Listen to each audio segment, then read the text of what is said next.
So I'm standing here on the red carpet with Sarah Stewart, the author of The Gardener, which was a Caldecott Honor book a few years ago, The Library, The Friend. Can you tell us what you're working on now?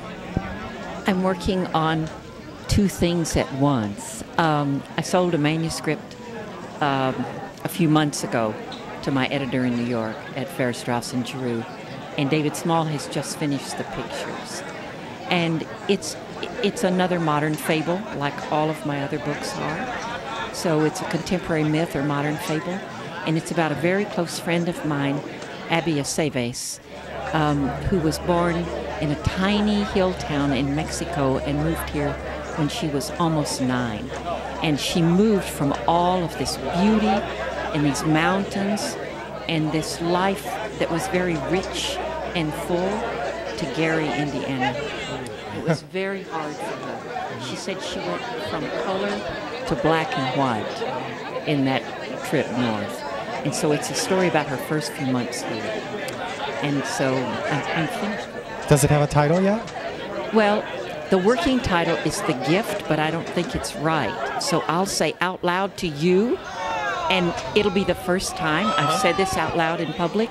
I think it needs to be The Safe Place. The Safe Place, you heard it here first, ladies and gentlemen. You did. Yes. I said it. Now, many of your books are illustrated by David Small, all of them, who also happens to be your husband. Yes.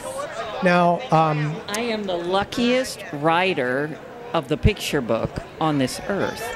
because often picture book authors have no contact at all with the illustrators. They have no, they're sort of kept apart. So I'm wondering, what is it like to see? I'm imagining that you get to see, oh, maybe you don't, you'll have to tell me.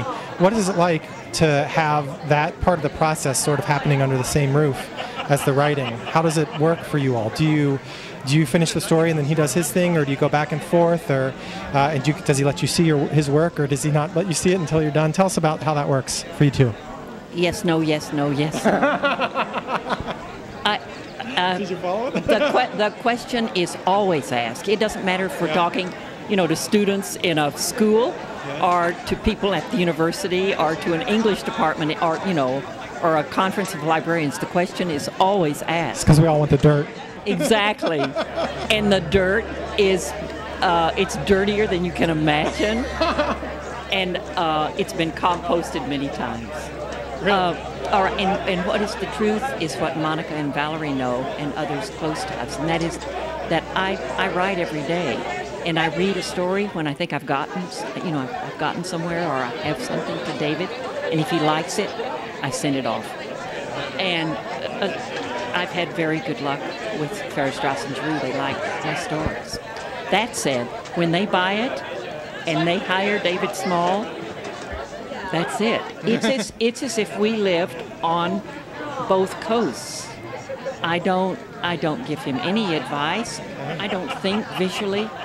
He is an extraordinary artist. I'm a writer. We're very strong in our two very different worlds, of wordsmith, and for David, creative genius as I see him. And so he goes over to his studio, which isn't even under the same roof, and he starts drawing, and he makes the dummy. And when he gets it to where he thinks it's almost there, he comes home for lunch or it's supper time, and he says, "Darling, I want you to come see what I've done. I think I've got it." That's when I see it for the first time. How does that feel, that first look? It's like having a baby. Wow. It's huge every time. It's like having a baby and having a big band playing at the same time. Well, it sounds like you guys have a match made in heaven, and you've certainly given the world some beautiful babies. Thank you. One more thing before you go. Tonight is sponsored by the Northern California Children's Booksellers Association. So I'm wondering if you have any stories you'd like to share, or a message you'd like to say to booksellers, or to Valerie or Monica. I think this country is losing its old practice of civility. And I think that one of the great places where civility is practiced is, for example, around the dinner table, where the family is eating. Maybe the meal was made by half or three-quarters of the family, and sharing and listening to one another and waiting turn and all of that, giving advice, crying, laughing, that kind of human interaction that takes time and attention. And libraries, of course, are bastions of civility. And I think that our independent bookstores are one of the last remaining businesses where civility is offered when you walk through the door. People are welcoming, smart, willing to listen to you, offering you something of value, connecting in ways that you seldom connect during the day anywhere else.